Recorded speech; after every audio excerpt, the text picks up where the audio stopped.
7 choses qui stoppent ou qui freinent l'exaucement d'une prière, partie 2. Alors bien aimé, dans la première vidéo, dans la première partie, nous avons parlé de 3 choses et aujourd'hui, par la grâce de Dieu, nous parlerons des 4 derniers éléments dans le cadre de cette vidéo. Amen. La quatrième chose qui est capable de faire en sorte que ta prière soit non exaucée ou bien soit limitée dans son exaucement, c'est à savoir la désobéissance ou le non-respect des instructions prophétiques. Vous savez, il y a des sujets, il y a des requêtes qui vont avec des instructions précises. Il y a certaines choses qui ne peuvent marcher qu'avec des instructions très précises. Et dès le moment où les instructions ne sont pas respectées, dès le moment où les instructions ne sont pas appliquées, alors il y a déjà un blocage ou bien il y a une limitation dans l'exaucement du sujet. Souvenez-vous, lorsque Samuel donne une instruction à Saül, Saül est parti faire à sa tête et finalement Saül n'a pas eu à voir s'accomplir dans sa vie ce qui avait été prévu. Amen. Donc, il y a certaines instructions qui t'ont été données par rapport à certains sujets, par rapport à certaines demandes ou par rapport à certaines aspirations dont tu ne vois pas l'exaucement tout simplement parce que l'instruction n'a soit pas été faite, soit pas été appliquée à la lettre. Frère, si Dieu te dit fais un programme de 24 jours de jeûne et de prière par rapport à ce que tu me demandes. Mais si tu peux faire 23 jours de jeûne et de prière, ce n'est plus la même chose. Amen. Donc tu ne pourras pas avoir l'impact que tu étais censé avoir. Si Dieu te dit fais une offrande par rapport au sujet, par rapport au programme dans lequel tu es et que toi tu décides de ne pas faire cette offrande, tu n'as pas respecté l'instruction. Donc après, ne te plains pas que tu n'as pas obtenu l'exaucement par rapport à ce que tu étais en train d'adresser à l'Éternel. Si Dieu te dit fais 21 nuits de jeûne, 21 nuits de prière, et que toi tu pas faire 21 journées de prière, ce n'est pas la même chose. Si Dieu a dit 21 nuits de prière et tu pas faire 21 journées de prière, ce n'est pas la même chose. Amen. Donc les instructions prophétiques ou bien les instructions doivent être obéies à la lettre. Amen. Ça doit être obéi à la lettre. Souvenez-vous de ce prophète qui a dit à ce général d'armée, va te jeter 7 fois dans le Jourdain. Amen. Et c'est après ça que tu vas obtenir ta guérison. S'il part se jeter 6 fois, ce n'est pas la même chose. Si c'est 6 fois qu'il part se jeter dans le Jourdain, il ne pourra pas avoir sa guérison. Et à ce moment, on ne pourra pas dire que l'homme de Dieu a menti ou bien que le Dieu de l'homme a menti. Non, lorsqu'une instruction t'est donnée, l'instruction doit être appliquée à la lettre.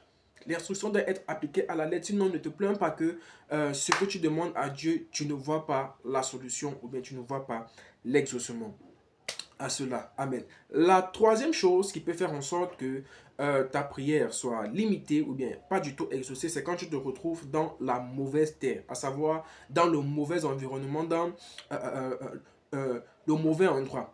Je vais prendre un exemple. Bien aimé, tu ne peux pas vivre le lait et le miel aussi longtemps que tu seras dans la terre de l'Égypte.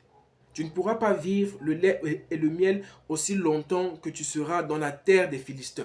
Tu ne pourras pas vivre le lait et le miel aussi longtemps que tu seras dans le désert. Donc, il y a un environnement qui correspond à la prophétie qui t'a été donnée. L'environnement qui correspond à la terre du lait et du miel, c'est Canaan. Donc, aussi longtemps que tu ne seras pas dans Canaan, tu ne pourras pas vivre le lait et le miel. Aussi longtemps que tu ne seras pas dans la terre où l'Éternel t'attend, tu ne pourras pas vivre la gloire qu'il t'a promis. Amen. Parce que la promesse de la gloire est connectée à la terre à laquelle l'Éternel a parlé.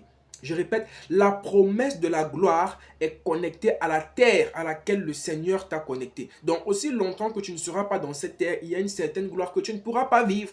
Aussi longtemps que tu ne seras pas dans un certain endroit, il y a une certaine élévation que tu ne pourras pas vivre. Donc, la bénédiction est étroitement connectée au lieu sur lequel nous nous trouvons. Et parfois, c'est l'une des choses qui fait en sorte que nous ne voyons pas l'exaucement de certaines prières, nous ne voyons pas l'accomplissement de certaines choses. Mais tu vas te rendre compte que dès le moment où tu vas te présenter dans la terre dans laquelle le Seigneur t'attend, tu vas remarquer comment ta vie va changer et les choses vont changer dans ta vie. Alors ce matin, j'aimerais te poser une question.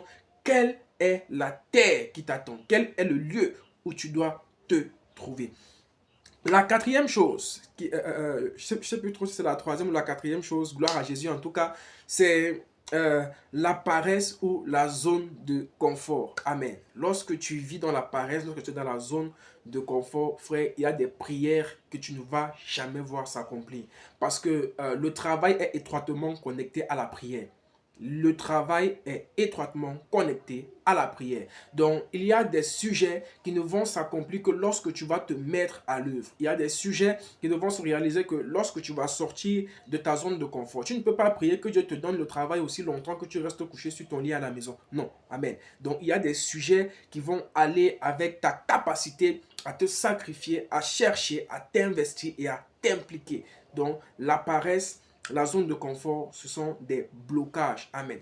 Et le dernier signe, bien la dernière chose qui limite, freine ou stoppe l'exaucement d'une prière dans le cadre de cette vidéo, c'est l'entourage. Amen.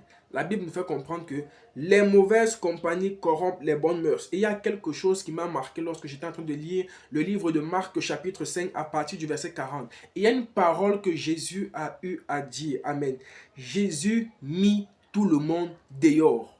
Amen. Il y a un genre de miracles qui doivent être faits uniquement entre la personne qui prie et Dieu. Amen. Il y a un genre de bénédiction qui doivent être connues uniquement entre toi et Dieu. Il y a des personnes qui ne doivent pas rester dans l'environnement de ta vie. Amen. La Bible nous fait comprendre que les mauvaises compagnies corrompent les bonnes mœurs. Donc, il y a des personnes que tu dois apprendre à éjecter de ta vie. Il y a des personnes que tu dois apprendre à chasser du milieu de toi. Parce que aussi longtemps qu'ils seront dans ta vie, frère, il y a des bénédictions que tu ne verras pas. Et il y a des exaucements que tu ne côtoieras pas. Amen. J'espère que tu as été béni. Si cela est le cas, s'il te plaît, n'oublie pas de liker, de commenter, de partager, mais aussi de t'abonner. Je suis le serviteur de Dieu, Loïc Mimché, visionnaire du mouvement prophétique Génération Jeune. Alors, si tu es intéressé à rejoindre notre forum WhatsApp de prière, je t'invite à juste laisser un message en commentaire.